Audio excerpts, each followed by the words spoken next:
Muita gente, quando ouve falar de Vale Tudo, UFC, MMA, torce a cara. Mas você sabia que tanto o Vale Tudo quanto o UFC, o maior evento hoje dessa modalidade, foram inventados, criados por brasileiros? Um patrimônio nosso brasileiro que se espalhou pelo mundo e que hoje emprega milhares de pessoas. O Brasil segue tendo um protagonismo aí pelo mundo nesse nicho, nesse segmento, e eu acho legal a gente, em tempos de tanta crise no Brasil, tanta baixa estima, tanta coisa ruim acontecendo no nosso país, né? Crise moral, crise financeira, crise ética, eu acho importante, ainda que você não seja aficionado do esporte, que você conheça essa história e que você ajude a preservar, porque isso é um patrimônio brasileiro, né? É um orgulho nacional e precisa realmente ser preservado. Senão a gente corre o risco de que daqui a alguns anos, como o maior evento da modalidade hoje é americano, os gringos estarem contando para o mundo que isso foi inventado por eles, como eles fazem, por exemplo, com o avião. Para os americanos, o avião não foi inventado por Santos Dumont, né? E inclusive isso gerou uma onda de protestos na última Copa, na Copa aqui do Brasil, em 2014, porque eles tiveram que engolir a nossa abertura e transmitir, né, para os seus telespectadores nos Estados Unidos aquele voo triunfal do 14 bis do Santos Dumont e tal. Mas por lá eles acreditam, ensinam e defendem que quem inventou o avião foram os irmãos Wright, foram os americanos e ponto. A gente não pode deixar que isso aconteça com o MMA, com o nosso Vale Tudo, que foi uma modalidade criada no Brasil, desenvolvida por brasileiros, disseminada para o mundo por brasileiros e que é um patrimônio nosso. Então eu vou fazer o seguinte, eu vou tentar em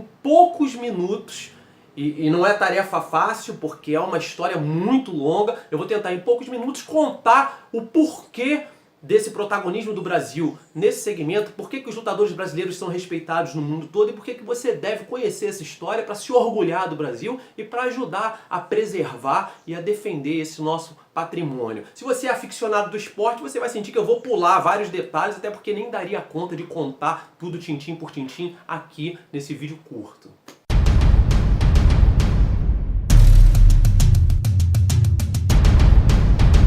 O primeiro ponto é você entender que o Vale Tudo nunca foi Vale Tudo realmente. Nunca valeu tudo, nunca foi uma disputa sem regras, uma carnificina, né, como algumas pessoas querem crer.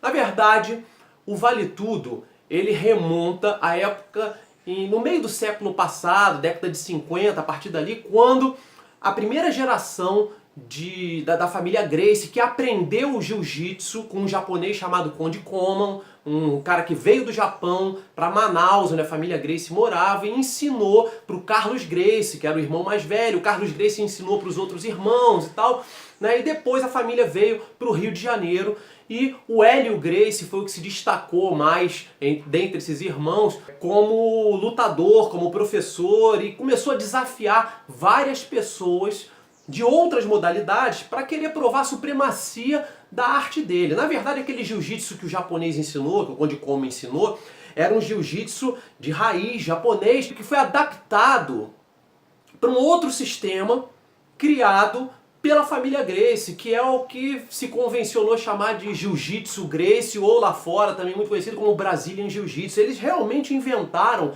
uma nova arte a partir daquele jiu-jitsu que eles aprenderam com o japonês. Interessante que depois, anos mais tarde, os japoneses vieram ao Brasil para reaprender a sua própria arte, mas dentro daquela modalidade adaptada, aperfeiçoada, criada pela família Gracie. Mas então o Hélio Gracie, o que ele fazia com esse jiu-jitsu? Ele acreditava piamente que o jiu-jitsu era a arte de luta mais eficiente do mundo. E aqui um parênteses, a primeira vez que eu tive o prazer e a honra de entrevistar o mestre Hélio algumas vezes. Ele já é falecido, mas na década lá de 80, eu lembro de uma entrevista que eu perguntei para ele como é que ele definia o jiu-jitsu. E ele, com muita convicção, já tinha mais de 70 anos na época, falou: meu filho, eu inventei a arte da invencibilidade. Eu inventei uma técnica que dá ao homem o poder de ser invencível. Um homem fraco, magro como eu, pode vencer um adversário de qualquer peso e altura. em qualquer lugar do mundo. E ele falava aquilo com uma certeza, com uma convicção impressionante. Então era isso que o Hélio fazia. Aqui no Rio de Janeiro, ele desafiava lutadores capoeiristas, karatecas, judocas, de outras modalidades, e para confrontos. E esses confrontos eram assim, eles combinavam na hora. Como é que vai ser? Não, olha só, o que vale aí no karatê, por exemplo? O karatê vale soco, vale chute, você quer socar, chutar, tudo bem. Na minha arte vale derrubar e vale chave de pé, chave de braço, torções, estrangulamentos. Vai valer tudo, vai valer o que tem na tua e o que tem na minha. Beleza, vai valer tudo. Mas existia um código de honra, né, que era combinado entre eles. Não podia morder, não podia dedo no olho, não podia agressão aos órgãos genitais, né, e puxar cabelo também não era legal. E a luta não tinha tempo, só acabava quando um dos dois desistisse ou quando um dos dois fosse nocauteado. E aí os segundos ali, os parceiros de treino interferissem e tal, não, chega, né? E assim os desafios aconteciam e invariavelmente, na maior parte das vezes, na grande maioria, o jiu-jitsu ganhava. E assim o Hélio foi conquistando fama, foi derrubando um a um seus adversários. Mais tarde o Carson Gracie, que foi um sobrinho dele, que também lutou muito defendendo o jiu-jitsu contra lutadores de várias modalidades, deu seguimento a isso. E era uma época, na década de 60, né, década de 70, era uma época em que a capital do Brasil era Rio de Janeiro, tinha muito militar aqui, os militares sempre gostaram muito de luta, então essas disputas aconteciam em clubes, eram muito prestigiadas, aconteciam em estádios de futebol, várias aconteceram no Maracanãzinho, e tinha uma audiência muito grande, chegou a ter um programa de televisão com jiu-jitsu de mocinho, de protagonista desse programa de televisão. E isso deu muita força para o jiu-jitsu aqui no Brasil. Muita gente acabou vindo de outros países para desafiar e perdiam, né? E a família Gracie ganhou muita força por aqui, disseminando o jiu-jitsu e a eficiência do jiu-jitsu aqui no Brasil no meio do século passado.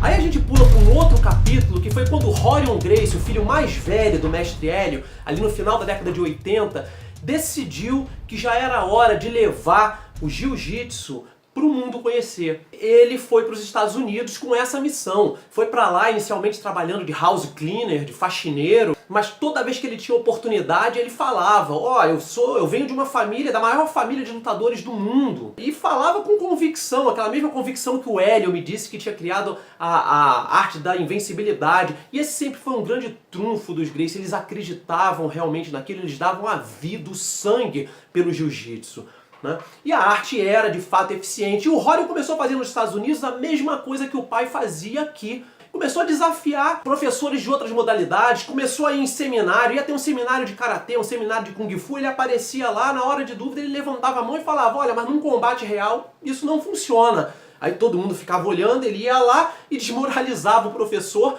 porque finalizava o professor, vencia o professor, né, fazia ali uma luta dentro daqueles códigos de honra e tal, e ganhava, e aquilo foi criando um burburinho. Era numa época que não tinha internet ainda, mas mesmo assim isso era comentado de academia em academia, e sempre que ele ia nesses desafios em academias, queria desafiar alguém em seminários, ele levava alguém para filmar com ele. Ele era muito inteligente. Depois ele compilou parte dos desafios que o pai fez aqui no Brasil, parte desses que ele participou lá nos Estados Unidos, e fez um vídeo documentário na época em VHS e tal, lá nos anos 80, chamado Gracie in Action, que era os Gracie em ação, né? E era um documentário muito interessante, porque comparava a técnica dos Gracie, que era a técnica de agarrar, imobilizar o adversário e finalizar, com o bote que o leão, que os felinos davam nas suas presas. O vídeo mostrava isso. Então aparecia ali um felino correndo atrás de uma presa, derrubando a presa, dominando a presa pelas costas e dando o bote no pescoço. Exatamente o que o jiu-jitsu fazia. Derrubava, botava para baixo e aí dava um mata-leão, estrangulava, dava uma finalização, uma chave de braço, um armlock, enfim. E isso também ajudou muito a criar e despertar o interesse pelo jiu-jitsu nos Estados Unidos. Até que chegou um ponto, ele dava aula na garagem da casa dele, né? Depois isso evoluiu para algumas academias, e chegou um ponto que um dos alunos dele falou: por que a gente não leva isso, né, para um patamar maior? E ele, junto com esse aluno, eles pensaram em transformar aqueles desafios em um evento de entretenimento e um show com transmissão pela TV. E aí, no início foram milhares de ideias, assim, meio que mirabolantes, até inspiradas em Mad Max, o Horror conta isso. Eles pensaram numa grade, uma jaula, 2 lutadores entravam e só um saía. Era esse o apelo, né?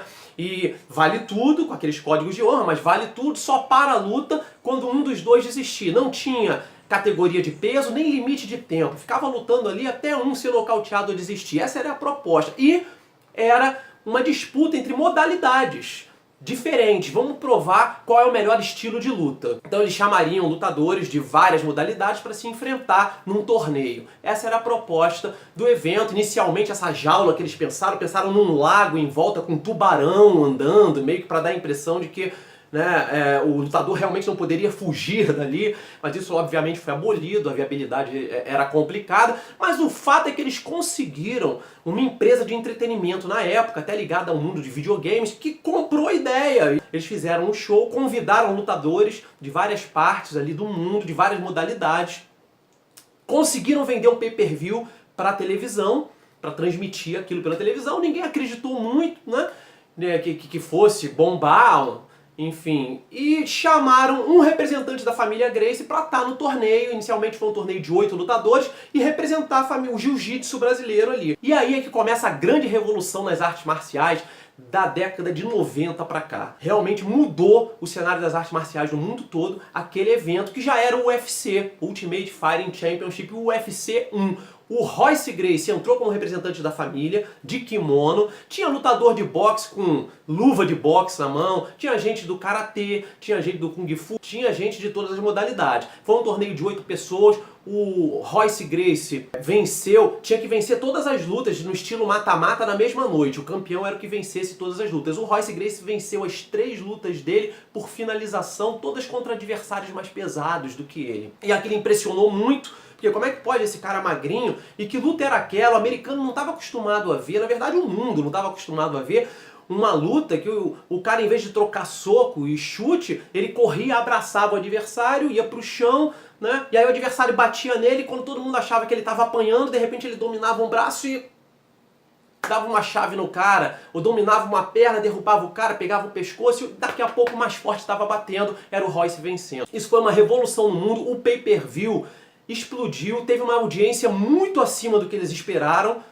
e eles perceberam que estava com uma mina de ouro na mão. Esse primeiro evento foi em 1993, e entre 93 e 1995 o Royce lutou mais 3 eventos ali do Ultimate. O segundo Ultimate ele também finalizou todo mundo e foi campeão do torneio.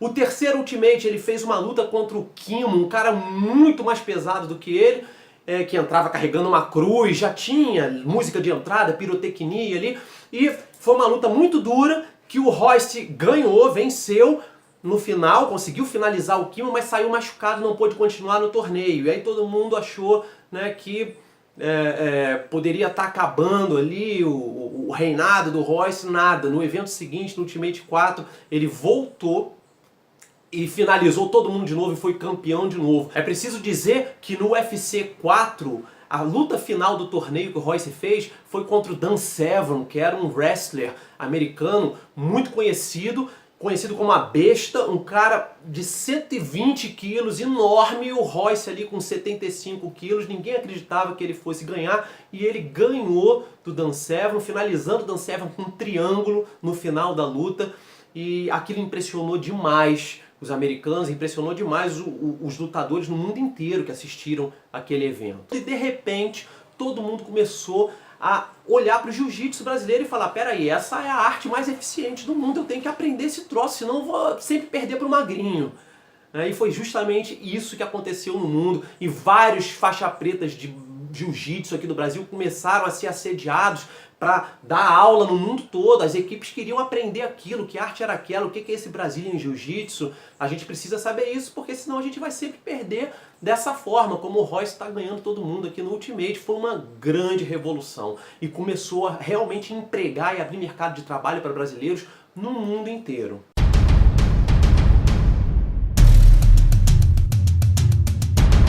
A partir dali, os americanos viram que o UFC tinha lançado uma nova era nas artes marciais, né? O mundo das artes marciais estava olhando para aquele evento, estava impressionado com aquele evento, com as vitórias do Royce, né? E eles começaram a tentar humanizar um pouco mais as lutas, começaram a colocar tempo de luta para os lutadores, começaram a pensar em categorias de peso, né? Começaram a estudar luva para os lutadores, porque no começo eles não usavam luva. A coisa foi... A comissão, né, de esportes dos Estados Unidos, que regulava também o boxe, começou a ir em cima do evento porque tinha medo que o evento sofria pressão do lobby do boxe, que o evento roubasse a audiência do boxe, porque algumas pessoas achavam muito mais emocionante assistir as lutas de Vale Tudo do que as lutas de boxe, né? Eram mais dinâmicas, enfim. E o Vale Tudo começou a sofrer uma campanha ali também em cima de negativa, tentando proibir em alguns estados, dizendo que aquele esporte não era um esporte legal, né? Nesse meio tempo, Royce e Rorion, por conta das novas regras que estavam surgindo e por discordar daquilo e achar que aquilo desfavorecia o lutador de jiu-jitsu, o representante de jiu-jitsu no evento, eles saíram do UFC, né? Eles deixaram lá, plantaram a semente e saíram do UFC. E aí a gente precisa fazer um parênteses aqui para um grande nome brasileiro, um outro grande nome brasileiro que marcou a história e marcou uma nova virada naquele evento em 1995, o mesmo ano em que o Royce fez a última luta dele lá no UFC. Eu tô falando do Marco Ruas.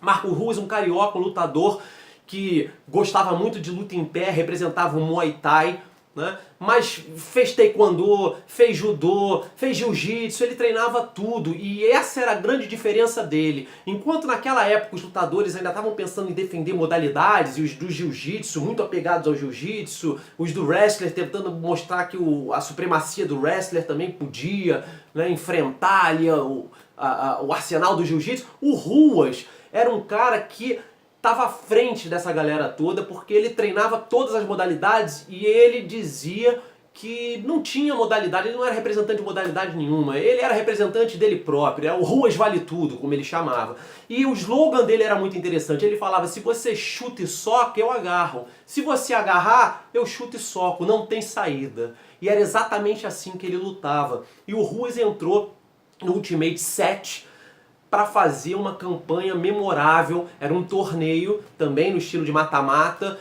tinha que ganhar 3 lutas na mesma noite para se sagrar campeão. O Ruas ganhou a primeira finalizando, ganhou a segunda também mostrando algum jogo de chão, e na terceira, quando ele enfrentou um gigante conhecido como Urso Polar, Paul Varanas, o cara tinha 2 metros de altura, 140 quilos, o Ruas ganhou em pé, na luta em pé. Então ele mostrou que o lutador brasileiro que conhecia chão também sabia lutar em pé, né? E ele ganhou bombardeando o joelho, a perna, dando muito chute, muito low kick nesse Paul Varanas, até que o gigante desmoronou e ele foi lá e nocauteou o cara e foi assim, campeão do evento. Aquilo foi muito emblemático e aquilo é tido até hoje como o início da era do cross-training, quando os lutadores perceberam que eles tinham que parar com aquele negócio de defender apenas uma modalidade, de treinar uma modalidade, eles tinham que treinar de tudo. Aquele esporte que estava se desenhando ali, ele não era um esporte de representantes de estilos, ele era um esporte de atletas, de super lutadores que tinham que saber todos os estilos. E o Ruas foi o primeiro que abriu os olhos, que acreditou nisso, abriu os olhos do mundo para isso. Merece o nosso reconhecimento, tá? Infelizmente o UFC tem lá um hall da fama com estrelinha para vários lutadores e até hoje não deu uma estrelinha para o Ruas, não colocou ele no hall da fama. É uma grande injustiça que eu espero que eles corrijam o mais rápido possível.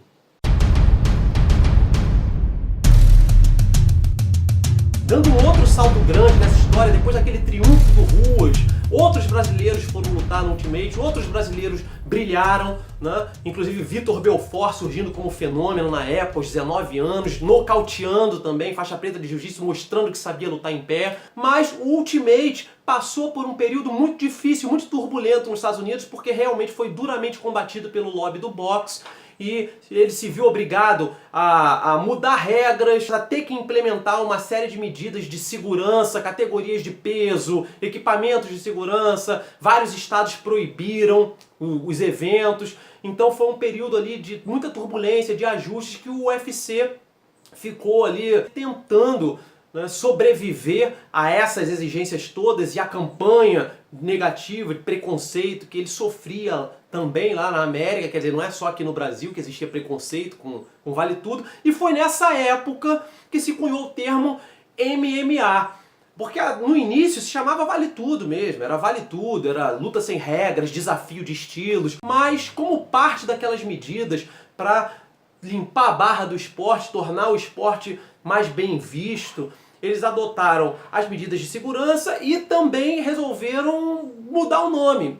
E em vez de Vale Tudo, que tinha essa conotação de que vale qualquer coisa, não tem regras, eles criaram o MMA, que é o Mixed Martial Arts, que é a abreviação de mistura das artes marciais. Esse esporte é um esporte que é a mistura das artes marciais. Mais ou menos aquilo que o Ruas falou que ele fazia, né?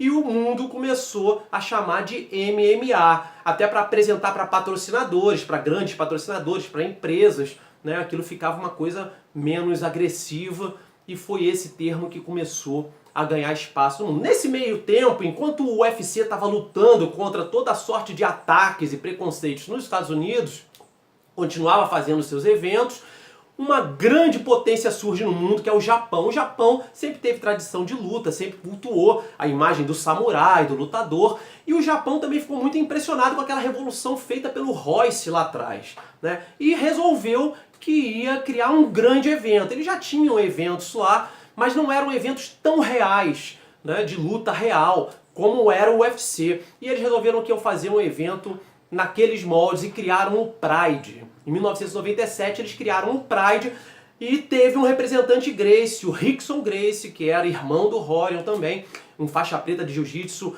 muito reconhecido pela sua eficiência, pela eficiência do seu jiu-jitsu aqui no Brasil. Na época ele foi para lá e ganhou o torneio, o primeiro torneio do Pride no Japão, né? Mostrando que realmente o jiu-jitsu Gracie tinha supremacia e tal.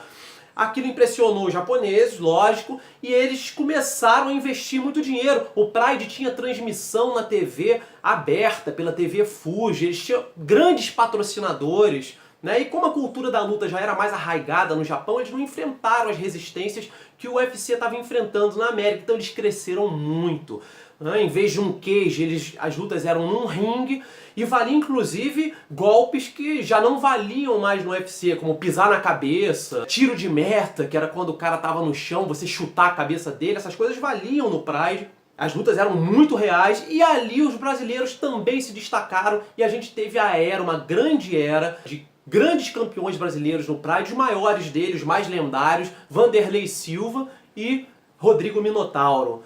Foram os dois grandes campeões, um na categoria de baixo, outro na categoria de cima, que reinaram absoluto no Japão, viraram lendas no Japão, até hoje são muito cultuados no Japão, escreveram a história do MMA no Japão, né? E isso tudo acontecendo e o Brasil ainda sem saber que a gente estava fazendo essa revolução no mundo e que tinham brasileiros famosos, né, na América, no Japão, na Inglaterra, no mundo todo.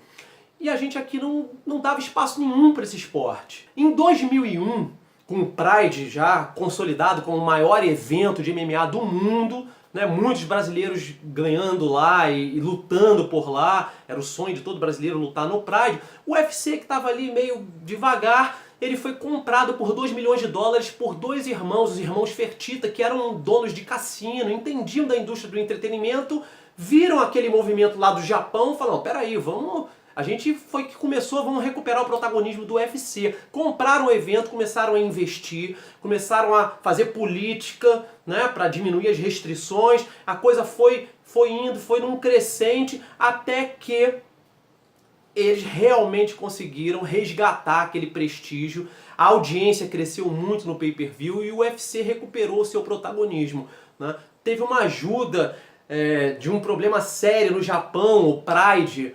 Enquanto o UFC estava se recuperando, o Pride teve uma crise política muito grande no Japão, né, envolvimentos com desvio de dinheiro, com lavagem de dinheiro, enfim, que culminaram com o fim dos patrocínios, do patrocínio de TV e dos patrocínios que o Pride tinha no Japão, e o evento acabou esvaziado e o UFC realmente explodiu de novo no mundo todo. Para você ter uma ideia, os irmãos Fertitta que compraram em 2001 o UFC por 2 milhões de dólares, venderam esse mesmo UFC para uma mega indústria de entretenimento em 2016 por 4 bilhões de dólares. Mais de 13 bilhões de reais.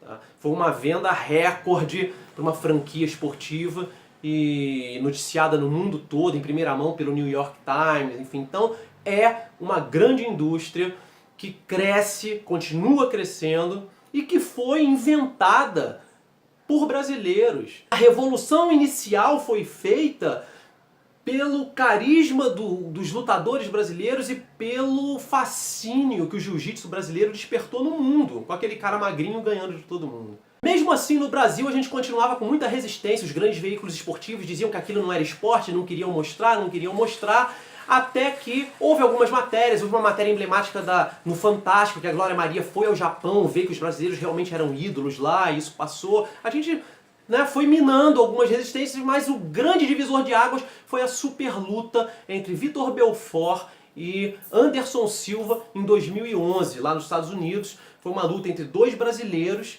que foi apelidada de a luta do século. Toda hora eles promovem uma luta do século. Essa foi apelidada também de a luta do século, mas aquilo gerou um tamanho interesse no mundo, e eram dois brasileiros se enfrentando lá, e um interesse absurdo que a mídia brasileira não teve como continuar ignorando, né? E realmente a audiência daquela luta, inclusive no Brasil, foi tão absurda que chamou a atenção da mídia esportiva, né, e quebrou de vez. É como se a barragem tivesse sido rompida e eles perceberam que não podiam mais continuar ignorando aquela modalidade esportiva e passaram a cobrir. E hoje é engraçado você ver quando tem Ultimate, né, ou o brasileiro lutando, disputando título no UFC, ou em um grande evento, em qualquer lugar do mundo, e aqui no Brasil então, principalmente, o Jornal Nacional fala, o William Bonner diz, né, e neste sábado, e hoje, José Aldo vai enfrentar fulano de tal pelo título e tal. É muito legal ver isso. Depois dessa luta do Belfort com o Anderson, Galvão Bueno entrou na história e quis ser narrador de luta de UFC durante um tempo, né, do UFC, e foi muito bacana ver isso acontecendo. Então, assim, eu acho interessante, ficou um pouco extenso o vídeo, mas assim, eu omiti muitos detalhes, muitos nomes que foram importantes também para essa conquista brasileira, do respeito que a gente tem lá fora, mas eu acho que a mensagem principal que eu queria deixar aqui é o seguinte: você pode não gostar do esporte, não gostar da luta, mas você tem que entender que isso é um patrimônio brasileiro. Nós temos o protagonismo de ter criado isso, e nós somos protagonistas em todos os eventos de MMA que acontecem no mundo. Tem brasileiro no card, tem brasileiro disputando o título, tem brasileiro campeão, né? Isso é um patrimônio nosso, e a gente que gosta tanto de esporte, a gente tem que vibrar com isso, a gente tem que reconhecer, a gente tem que se orgulhar e defender essa história para não deixar ninguém tirar isso da gente. Tá? Esse era o vídeo que eu queria fazer hoje, ficou um pouco extenso, eu peço desculpas. Um forte abraço e até a próxima.